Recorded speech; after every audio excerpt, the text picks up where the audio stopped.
Hey guys, so kanina medyo bored ako dito sa bahay. So, while the kids were at school, naglakad-lakad muna ako, konting exercise na rin, and then I went to Centerpoint Mall. So, dun sa mall na yun, or dun sa area na yun, merong Walmart, Dollar Tree, and then yung Didi's discount, and then may mga konting kainan din. But I specifically went lang to Didi's discount and to Dollar Tree. So yung Dollar Tree, first time kong pumunta doon. So I didn't know what to expect, pero I got a few things lang. Konting-konti lang to. Mini haul lang. Kasi naglakad nga lang ako. So hindi ako makapamili ng madami. Kasi wala naman akong dalang sasakyan. Tapos medyo malayo yung lakad. So ayun yun. Ayoko magbitbit na mabigat. So anyway, first things that I got, dun pala sa Dollar Tree. Technically, dati daw talaga, $1 lang daw lahat yun. Pero ngayon, since syempre inflation, lahat ng items na nakuha ko is $1.25. And then, don't forget na dito kasi sa States, pag bumili ka ng items, hindi pa kasama yung tax. So, kunwari yung $1.25 plus tax. So, parang mga aabot pa siya ng $1, sabihin natin 50 or $1.75, parang gano'n. Hindi ako sure, pero ayun, wag kayong mag-expect na kung ano yung price sa tag, yun na yung price na babayaran mo. Ganun. So anyway, first thing that I got sa Dollar Tree are these socks. Ayan, this one is for Kayla and then this one is for Aiden. Kasi this week sa school, meron silang Red Week yata, ganun. Basta meron silang events sa school for the whole week na for each day, meron silang specific item na kailangan suot. So, today, Monday, naka-red shirt sila. And then, tomorrow is Crazy Socks Day. So, ayan. Bumili ako ng mga mahabang socks for them to wear tomorrow to school. And then, ayun nga. So, $1.25 each lang to. And then, random things lang. Wala naman talaga akong specific items na gustong bilhin. Pero, ayun, nagtingin-tingin lang ako since first time ko nga pumunta doon. And then, I also got this incense stick holder. So, Buddha siya. Ayan. Ang cute lang na nakita ko. Parang maganda lang ipan-display dito. And then, syempre, kumuha na rin ako ng incense stick. So, ito yung nagustuhan ko na amoy doon. This is rose. Ayan. So, sisindihan ko lang siya. And then, itatayo ko lang dito para, you know, maamoy dito sa bahay. Mabango. So, ayan. $1.25 each din to. And then, dumampot na rin ako ng cotton balls kasi kailangan ko naman to. And then, ayun nga, so this week merong something sa school, may school event sila Aiden. Kumuha ako ng hairspray. So, hindi ko alam tong brand na to pero kumuha na lang ako doon kasi meron silang one day na crazy hair or crazy hat day naman. So, ayokong kumuha ng crazy hat na isang araw lang nila gagamitin, ganun. Tapos, syempre, after nung event, baka ayaw naman na nilang suotin, lalo na kung crazy hat nga. So, I decided na crazy hair na lang yung gagawin namin, both for Aiden and Kayla. Siguro i-spike ko na lang or something, tapos i-spray net ko na lang yung buhok nila. Bahala na. So, ayan. And then, I got this organizer with lid. So, bala ko 3 compartments siya. So, bala ko lang itong paglagyan ng cotton balls and then cotton pads, ganon. And then, ang tawag dito, cotton buds kung kasya dito. Ayan. So, $1.25 lang din to. Maghahanap na rin sana ako ng pwede kong paglagyan ng jewelry and ng, ang tawag doon? Ng skincare ko, ganon. Pero wala akong masyadong nakita. And, ayun nga, naglakad lang ako. So, ayoko magbitbit na madami. Siguro next time, pag meron akong dalang sasakyan, balik ako ng Dollar Tree. And then, lastly, I got bins. So, ayan, kumuha muna ako ng 6. So, ano lang to? This is for the closet kasi hindi pa ako nakakabili ng dresser namin ng kids. So, bins muna, paglalagyan lang ng socks, ganun, undies, yan, and then mga face towel nila para bato na lang kami ng bato dyan. Kasi for now, nakapatong-patong lang lahat ng gamit nila doon. Tapos, ayun, so medyo magulo pa. But, ayun, I got bins and this is $1.25 each din. So, ayan. So, itong lahat ng items na kinuha ko, that's 6 items, 7, 8, 9, oops, 10, 11, 12, 13, ayan. This is only a total of, I think, $16. Parang ganun. Kasama na yung tax. Pero ayun, lahat to wala pang $20. Ayun, parang $16-17 lang yung binayad ko for this. And then, katabi nung Dollar Tree is DD's.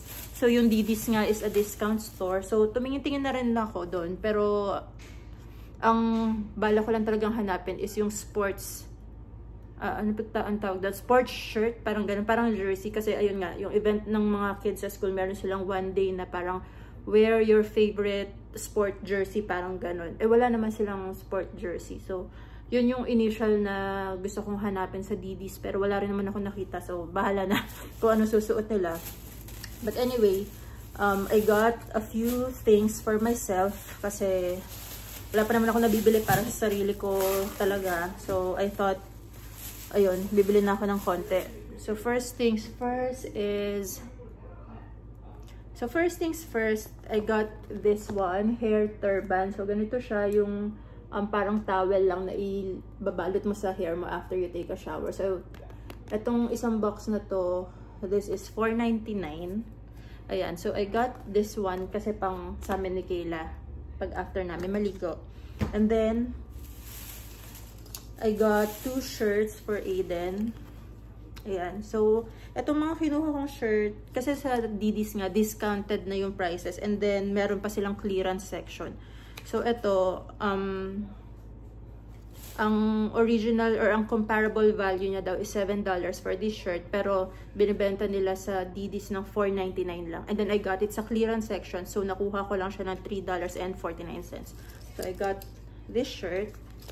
So, I was removing the tags dito sa mga pinamili kong damit. And then, ito, nakita ko yung original value pala na itong isang shirt na binili ko is $16. And then, I only got it for $3.49 from DD's. And then, this one is, ayun, same din. So, $3.49 lang. So, just this shirt. Kumuha na ako ng medyo bigger size for Aiden kasi yung mga shirts na dala namin, yung mga galing Pilipinas daw pala, pag winashing machine mo dito, for some reason, nag-shrink sila. So, hindi pa naman nag-shrink yung iba since a lot of Aiden's shirt din naman is galing din dito sa States. Pinadala lang sa Pilipinas. Pero, ayun, mabilis kasi siyang lumaki. So, kumuha na ako ng shirts niya na medyo bigger size. Gagamitin niya naman yan anyways. And then, for me, random lang, may mga nakita lang akong cute tops. Wala akong balak bumili ng damit. Pero, ayun, I thought I'd get something for me lang. And then, this one is, ayun, $4.99 siya. Discounted din for $3.49 na. Wait, let me check. Ay, natanggal. Okay, but anyway, it's just this sweater. So, by the way, dun sa DD's, discounted siya, pero hindi siya second-hand or thrifted item. So, most of the items there, may tag pa, ganon. So, this one is in a size small. O, diba, small ako dito sa US. So, I just got this vest na knitted. I thought this would be cute na, you know, pang casual lang. Tapos, papatungan ko na lang siya ng jacket or something. At saka, pag ano rin kasi, pag around lunchtime, medyo mainit pa naman. So, carry pang mag-sleeveless. And then, another top I got is, this one is for only $3.99 din. So, originally, ayan, ang cute lang ng color, knitted top din.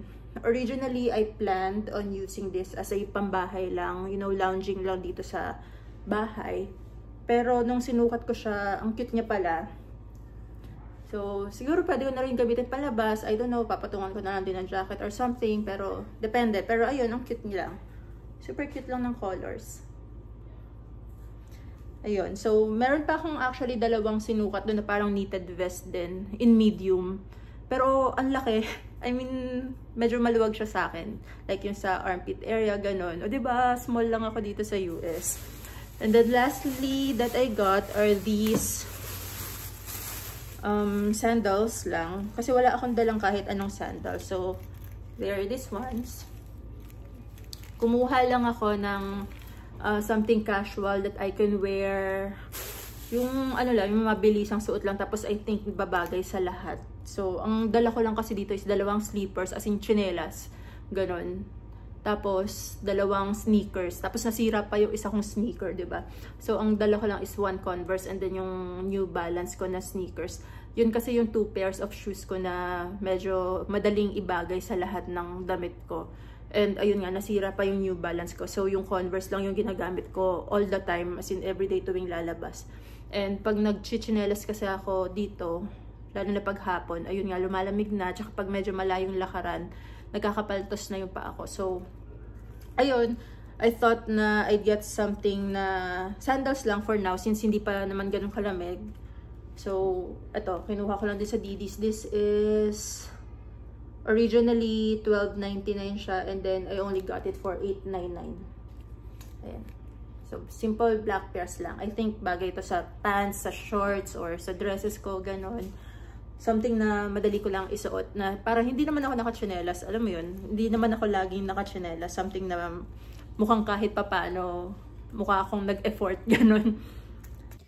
So, ito yung sample ng sinasabi ko sa inyo na merong additional tax na hindi yung total mo is yun na talaga. So, hindi yung kung ano yung nasa tag pala, yun na yung babayaran mo. So, for example, ito yung mga prices ng binili ko sa Didis.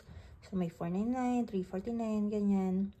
And then, yung total niya is $28.44. Pero as you can see, merong sales tax na 9.250%, which is $2.62. So, ang total is nasa $31.06. Ayan. So, kung yung tag lang ang pagbabasehan natin, ang total ko lang is only $28.44. Pero, ayun nga, yung tax is nako-compute pag mag-check out ka na. So, don't expect na kung ano lang yung nasa tag, yun lang yung babayaran mo. But yeah, that's all that I got today. Super mini haul lang kasi wala naman talaga akong plan na mag-shopping talaga since wala ngang sasakyan. Pero, ayun, I just got a few items and share ko lang sa inyo kasi baka, you know, may magustuhan kayo para magkaroon din kayo ng idea kung saan kayo pwedeng bumili ng mga discounted items. So as always, wala akong outro, but anyway, comment down below if you have any questions, kung gusto nyo malaman kung saan nabibili yung mga items and everything, and I'll see you guys on my next vlog. Bye!